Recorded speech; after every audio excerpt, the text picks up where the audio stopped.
आप सभी को मेरा नमस्कार। मैं doctor Priyanka Singh, assistant professor department of chemistry, government Digvijay PG autonomous college, Rajnandgaon, Chhattisgarh से। आज हम देखेंगे क्लासिकल और क्वांटम मैकेनिक्स के बारे में। तो सबसे पहले हमें जो जानने की ज़रूरत है वो ये है कि एटम कहते किसे हैं। What is an atom? Atom की परिकल्पना या कंसेप्ट सबसे पहले दिया गया था महर्षि कन्नड के द्वारा 600 BCE में। उन्होंने एटम का नाम दे रखा था अणु। उसके बाद बारी आती है डेमोक्रिटस, जो कि ग्रीस से थे और इन्होंने भी एटम के बारे में परिकल्पना दी थी। इसके बाद नाम आता है जॉन डाल्टन। सभी बच्चे इनके बारे में जानते हैं। इन्होंने 1800 में एटम के बारे में कंसेप्ट दिया था और एटम के डिस्कवरर के नाम के तौर पे इन्हें जाना जाता है। एटम होता क्या है? It is the smallest unit of matter that forms a chemical element. तो किसी केमिकल एलिमेंट तत्व का जो सबसे छोटा पार्ट होता है एटम है। एटम के मिलने से ही एलिमेंट बनता है। और atoms are extremely small, typically around 100 picometres across. Atoms का साइज़ बहुत ही छोटा होता है, लगभग 100 पिकोमीटर्स के आसपास इसका साइज़ रेंज करता है। Every atom is composed of a nucleus and one or more electrons bound to the nucleus. तो जितने भी एटम हैं उन सभी में एक न्यूक्लियस होता है और एक या एक से अधिक इलेक्ट्रॉन्स होते हैं जो न्यूक्लियस के चारों तरफ पाए जाते हैं। The nucleus is made up of one or more protons and a number of neutrons. तो न्यूक्लियस में प्रोटॉन्स भी पाए जाते हैं और न्यूट्रॉन्स भी पाए जाते हैं। आप सब जानते हैं एटम के स्ट्रक्चर के बारे में। यहाँ पर एक एटम का स्ट्रक्चर दिखाया जा रहा है। प्रपोज्ड स्ट्रक्चर है जिसमें न्यूक्लियस दिखाया जा रहा है। इसमें सेंटर में न्यूक्लियस है, उसमें न्यूट्रॉन और प्रोटॉन के पार्टिकल्स हैं और न्यूक्लियस के चारों तरफ अलग अलग ऑर्बिट्स हैं जिनमें इलेक्ट्रॉन्स रोटेट कर रहे हैं। इलेक्ट्रॉन की डिस्कवरी सबसे पहले की थी जे थॉमसन ने। प्रोटॉन के बारे में सबसे पहले बताया था अर्नस्ट रदरफोर्ड ने और न्यूट्रॉन के बारे में सबसे पहले बताया था जेम्स चैडविक ने। अब बारी आती है क्लासिकल या न्यूटोनियन मैकेनिक्स की। मैकेनिक्स यानी यांत्रिकी, the branch of applied mathematics dealing with motion and forces producing motion is known as mechanics. तो यांत्रिकी या मैकेनिक्स किसे कहते हैं? मैकेनिक्स एक मैथमेटिक्स, अप्लाइड मैथमेटिक्स का ऐसा ब्रांच है जिसमें हम मोशन यानी गति और गति को प्रभावित करने वाले फोर्सेस, बल, उनके बारे में स्टडी करते हैं। It is based on Newton's law of motion and Maxwell's electromagnetic wave theory. ये जो क्लासिकल मैकेनिक्स है वो न्यूटन के लॉ ऑफ मोशन पर बेस्ड है, इसीलिए इसे न्यूटोनियन मैकेनिक्स भी कहते हैं। इसके साथ ही मैक्सवेल के इलेक्ट्रोमैग्नेटिक वेव थ्योरी पर भी बेस्ड है। क्लासिकल मैकेनिक्स में it is possible to determine simultaneously the position and velocity of a moving particle, which is against Heisenberg's uncertainty principle. तो हाइजेनबर्ग अनसर्टेनिटी प्रिंसिपल सभी को पता है। हाइजेनबर्ग अनसर्टेनिटी प्रिंसिपल कहता है कि किसी भी पार्टिकल की पोजीशन और वेलोसिटी एक साथ आप डिटरमाइन नहीं कर सकते, एक साथ पता नहीं लगा सकते उसकी स्थिति और उसके वेग या संवेग के बारे में। लेकिन क्लासिकल मैकेनिक्स ये मानता है कि हम किसी भी मूविंग पार्टिकल के पोजीशन और वेलोसिटी को एक साथ पता लगा सकते हैं, यानी उसकी स्थिति और संवेग की जानकारी, एग्जैक्ट जानकारी हम एक साथ प्राप्त कर सकते हैं। ऐसा क्लासिकल या न्यूटोनियन मैकेनिक्स का मानना है। It believes that energy is emitted और absorbed in a continuous manner. Classical mechanics में ये माना जाता है कि एनर्जी कंटिन्यूसली रिलीज हो रही है, लेकिन but Planck's quantum theory dictates that emission or absorption of energy takes place in an uncontinuous manner in the form of energy packets known as quanta. लेकिन जो प्लैंक की क्वांटम थ्योरी है सभी को पता है उसके बारे में। उसमें ये माना जाता है कि चाहे एनर्जी एमिट किया जा रहा है या अब्जॉर्ब किया जा रहा है, दोनों ही केसेस में एनर्जी का अब्जॉर्प्शन या एमिशन जो भी है वो अनकंटिन्यूस फॉर्म में होगा और एनर्जी पैकेट्स के फॉर्म में रिलीज़ होगी, जिसे क्वांटा कहते हैं। यानी कोई भी पार्टिकल या मैटर यदि एनर्जी रिलीज़ कर रहा है या अब्सॉर्ब कर रहा है तो एक टाइम पे एक क्वांटा, दो क्वांटा या n number of quanta absorb या रिलीज़ करेगा। जबकि क्लासिकल थ्योरी में कहा जाता है, क्लासिकल मैकेनिक्स में कहा जाता है कि यहाँ क्वांटा वाले कंसेप्ट ही नहीं है। क्लासिकल मैकेनिक्स में एनर्जी या जो भी एनर्जी एमिट या अब्सॉर्ब हो रही है कंटिन्यूस मैनर में होती है, यहाँ क्वांटा का कंसेप्ट नहीं आता है।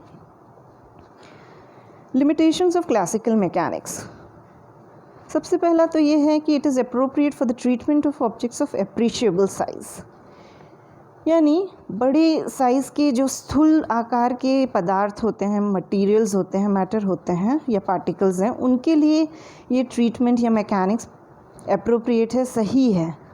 बड़े साइज़ के पार्टिकल्स के लिए ये सही है, but it fails for particles of atomic dimensions. लेकिन एटॉमिक और सब एटॉमिक पार्टिकल्स यानी छोटे साइज़ के जो पार्टिकल्स हैं उनके केस में क्लासिकल मैकेनिक्स फेल हो जाता है। It also fails to explain, और इसके साथ ही साथ ये इन चीज़ों को भी नहीं एक्सप्लेन कर सकता, जैसा कि आप देख सकते हैं black body radiation, photo electric effect, atomic and molecular spectra और हीट कैपेसिटीज़ ऑफ सॉलिड। तो इन चीज़ों की जानकारी या ये जो प्रोसेस है ये हो कैसे रहा है, इस चीज़ को एक्सप्लेन करने में क्लासिकल मैकेनिक्स फेल हो जाता है।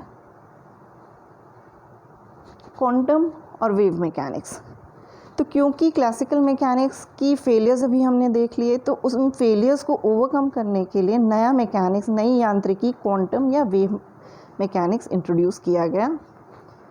Quantum mechanics is a fundamental theory in physics that provides a description of the physical properties of nature at the scale of atoms and subatomic particles। तो क्वांटम मैकेनिक्स जो है physics का एक fundamental theory है जिसमें किसी भी atomic या सब एटॉमिक पार्टिकल्स की फ़िज़िकल प्रॉपर्टीज़ के बारे में डिस्क्रिप्शन या फिज़िकल प्रॉपर्टीज़ को समझने में मदद मिलती है। ये फिज़िक्स का ऐसा ब्रांच है जिसमें एटम्स और सब एटॉमिक पार्टिकल्स उनकी प्रॉपर्टीज़ को समझने में सहायता मिलती है। It is based on the de Broglie's dual nature of matter and Heisenberg's uncertainty principle. तो ये डी ब्रॉगली के हाइपोथेसिस और हाइजेनबर्ग के अनसर्टेनिटी प्रिंसिपल पर, हाइजेनबर्ग का अनिश्चितता के सिद्धांत पर बेस्ड है। The exact position of moving object such as the orbit of an electron around the nucleus of an atom। Classical mechanics में ये माना जाता है कि जो इलेक्ट्रॉन है वो न्यूक्लियस के चारों तरफ एक सर्कुलर या एलिप्टिकल ऑर्बिट में घूम रहा है। ठीक है, यानी न्यूक्लियस, एटम में न्यूक्लियस के चारों तरफ इलेक्ट्रॉन एक ऑर्बिट में घूम रहा है, इसलिए उसका एग्जैक्ट पोजीशन जाना जा सकता है, ऐसा क्लासिकल मैकेनिक्स का कहना है। So this is replaced by a function which determines the probability of the object being in the particular position। तो अब क्वांटम मैकेनिक्स में क्या फ़र्क आया? क्वांटम मैकेनिक्स ये कहता है कि जो इलेक्ट्रॉन या कोई भी पार्टिकल है, चलिए हम इलेक्ट्रॉन का ही एग्जांपल लेके चलते हैं कि एटम में जो इलेक्ट्रॉन न्यूक्लियस के चारों तरफ घूम रहा है, हम उसका पोजीशन फाइंड आउट कर सकते हैं क्लासिकल मैकेनिक्स के अकॉर्डिंग। क्वांटम मैकेनिक्स कहता है कि ऐसा नहीं किया जा सकता, उसका एग्जैक्ट पोजीशन नहीं जान सकते। हम एग्जैक्ट पोजीशन बताने की तुलना में उसका प्रोबेबिलिटी बता सकते हैं, उसकी प्रायिकता बता सकते हैं कि वो जो इलेक्ट्रॉन है वो न्यूक्लियस के चारों तरफ कहाँ पाया जाएगा, यानी उसके एग्जैक्ट पोजीशन को किससे रिप्लेस कर दिया गया? प्रोबेबिलिटी। तो ये हाइजेनबर्ग के अनिश्चितता सिद्धांत के हिसाब से सही हो जाता है, क्योंकि वो कहता है कि हम एग्जैक्ट पोजीशन और एग्जैक्ट मोमेंटम एक साथ नहीं बता सकते हैं। तो यहाँ पे क्योंकि पोजीशन की बात ही नहीं हो रही है, प्रोबेबिलिटी है कि भाई इस स्पेस में, 3 डायमेंशनल स्पेस में जो इलेक्ट्रॉन है वो पाया जा सकता है। तो यहाँ पर ये कंसेप्ट आया कि उसका एग्जैक्ट पोजीशन नहीं बता सकते, प्रोबेबिलिटी बता सकते हैं।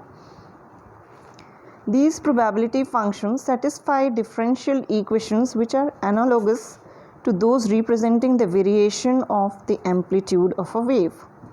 तो ये जो प्रोबेबिलिटी फंक्शंस क्वांटम मैकेनिक्स में इंट्रोड्यूस किए गए हैं वो जो वेव के लिए डिफरेंशियल इक्वेशन, तरंग के लिए जो डिफरेंशियल इक्वेशंस होते हैं एप्लीकेबल, उन्हीं के समान हैं। यानी ये प्रोबेबिलिटी फंक्शंस वेव फंक्शंस के समान हैं। इसी कारण से क्वांटम मैकेनिक्स को वेव मैकेनिक्स भी कहा जाता है। और डी ब्रॉगली का डुअल नेचर ऑफ मैटर वो भी कहता है कि जो पार्टिकल्स या मैटर है उसमें दोनों नेचर पाया जाता है। कौन कौन सा नेचर? वेव और पार्टिकल नेचर। तो मैटर में वेव नेचर भी पाया जाएगा और पार्टिकल नेचर भी पाया जाएगा। तो क्वांटम मैकेनिक्स में जो हमने प्रोबेबिलिटी फंक्शन लाया है वो वेव के नेचर के अकॉर्डिंग है, इसीलिए इसे वेव मैकेनिक्स भी कहा जाता है। इलेक्ट्रॉन यानी एक पार्टिकल भी है और एक वेव भी है। अब हम बात करते हैं क्लासिकल और क्वांटम मैकेनिक्स के बीच के डिफरेंस की। तो अभी तक आप लोगों को इन दोनों यांत्रिकी यानी क्लासिकल और क्वांटम मैकेनिक्स के बीच का अंतर तो स्पष्ट हो गया होगा, यहाँ इस स्लाइड से और अच्छे से पता चल जाएगा। तो सबसे पहला पॉइंट ये है कि जो क्लासिकल मैकेनिक्स है it deals with macroscopic particles, big size particles. तो ये बड़े साइज़ के जो बड़े आकार के जो पदार्थ हैं, पार्टिकल्स हैं, मैटर हैं, उनके लिए लागू होता है क्लासिकल मैकेनिक्स। जबकि quantum mechanics it deals with microscopic particles, small size particles, छोटे आकार के जो पार्टिकल्स हैं, एटॉमिक और सब एटॉमिक पार्टिकल्स के लिए कौन लागू होता है? Quantum mechanics. सेकेंड पॉइंट कहता है कि classical mechanics is based upon Newton's law of motion and Maxwell's electromagnetic wave theory. Classical mechanics किस पे बेस्ड है? न्यूटन्स लॉ ऑफ मोशन और मैक्सवेल की इलेक्ट्रोमैग्नेटिक वेव थ्योरी पर बेस्ड है। जबकि क्वांटम मैकेनिक्स किस पर बेस्ड है?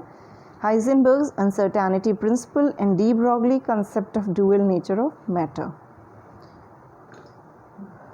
तीसरा पॉइंट कहता है कि it states that any amount of energy may be emitted or absorbed continuously। Classical mechanics में ये चीज़ हम लोग डिस्कस कर चुके हैं कि जो भी एनर्जी अब्जॉर्ब या एमिट होती है क्लासिकल मैकेनिक्स में वो कंटिन्यूस फॉर्म में होती है।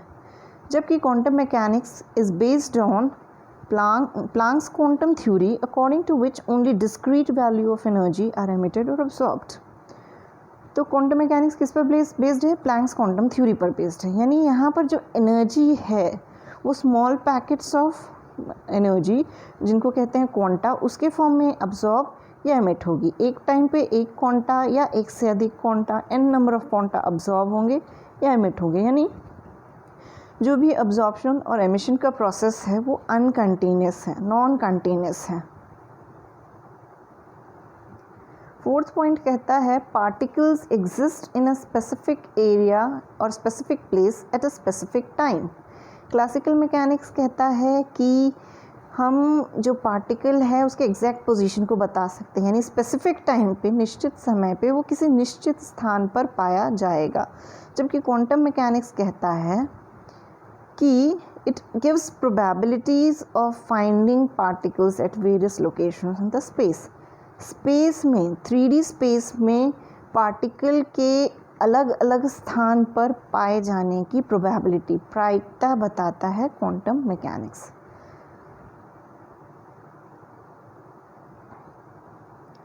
थैंक्स।